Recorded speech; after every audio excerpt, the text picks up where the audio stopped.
Oke, Assalamualaikum warahmatullahi wabarakatuh. Nama saya Prima Agati Saputra, NIM 2120200499 dari Universitas Sunan Giri Bojonegoro. Saya akan mempresentasikan tentang OSI layer. Yang pertama, gambaran umum OSI. Model Open System Interconnection atau OSI ditetapkan oleh International Organization for Standardization atau ISO. Menyediakan kerangka logika terstruktur bagaimana proses komunikasi data berinteraksi melalui jaringan. Dikembangkan untuk industri komputer agar dapat berkomunikasi pada jaringan yang berbeda secara efisien.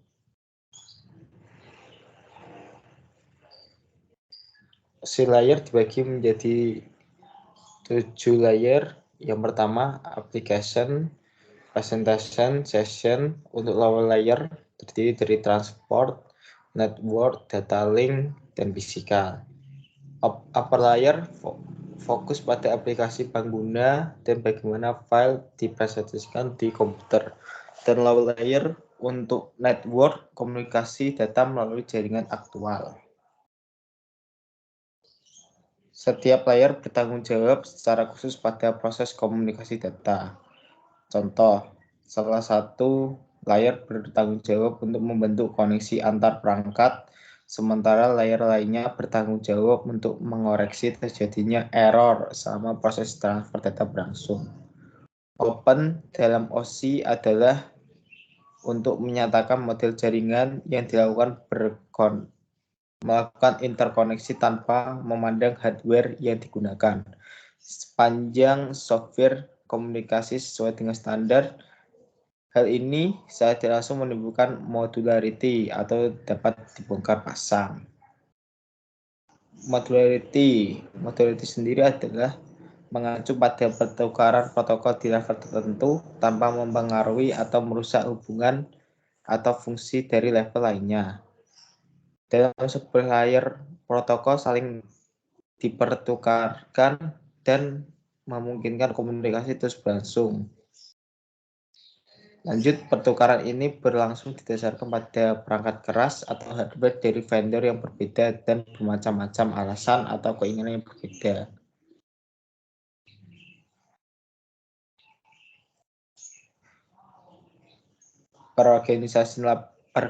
Pengorganisasian lapisan.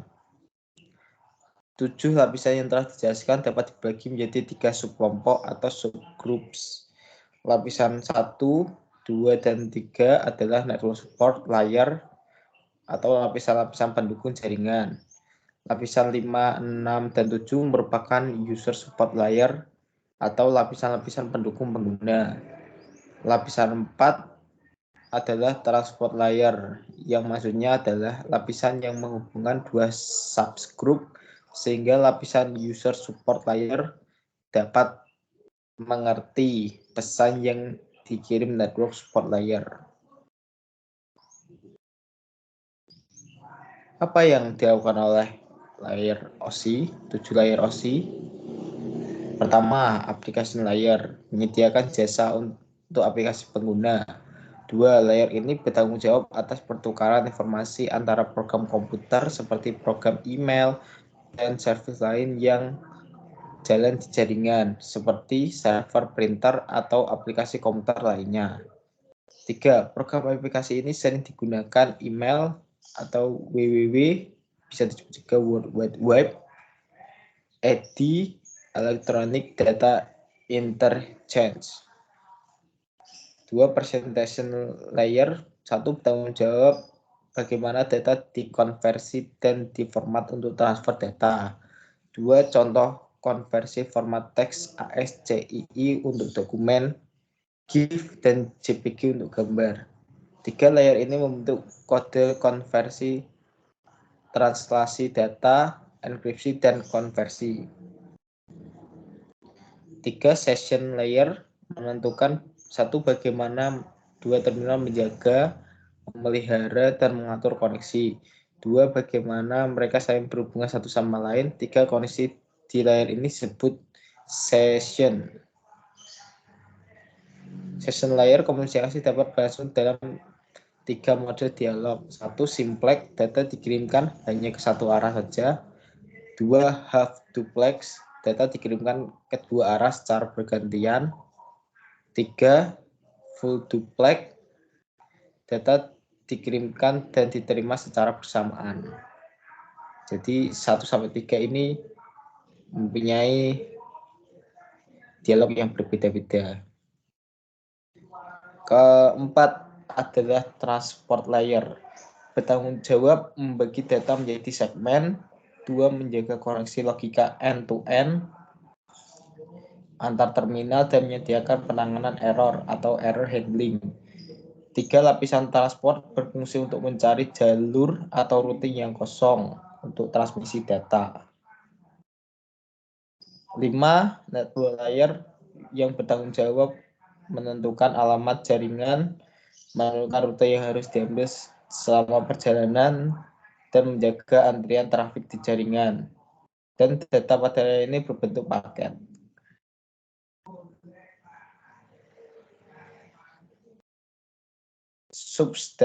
Sub-layer data link (LLC) atau logical link control berfungsi melakukan pemeriksaan kesalahan dan menangani transmisi frame. Frame merupakan paket data dan nomor urut yang digunakan untuk memastikan pengiriman dan sebuah checksum untuk melacak data yang korup. MIC atau Medium Access Control berurusan dengan mengambil dan melepaskan data dari data ke kabel. Yang terakhir, physical layer bertanggung jawab atas proses data menjadi bit dan transfernya melalui media seperti kabel dan menjaga koneksi fisik antar sistem. Yang terakhir, hal-hal penting di dalam lapisan fisik ini adalah karakteristik fisik daripada media dan antarmuka.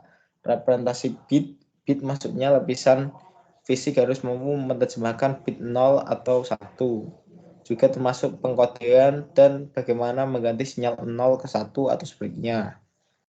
Data rate atau laju data, sinkronasi bit, line configuration atau konfigurasi saluran, misalnya point to point atau point to multi point configuration. Topologi fisik, misalnya mesh topologi, star topologi, ring topologi, atau bus topologi. Terakhir, mode transmisi, misalnya half duplex, mode full duplex, atau simplex mode. Sekian dari saya, bila ada kesalahan mohon dimaafkan. Wassalamualaikum warahmatullahi wabarakatuh.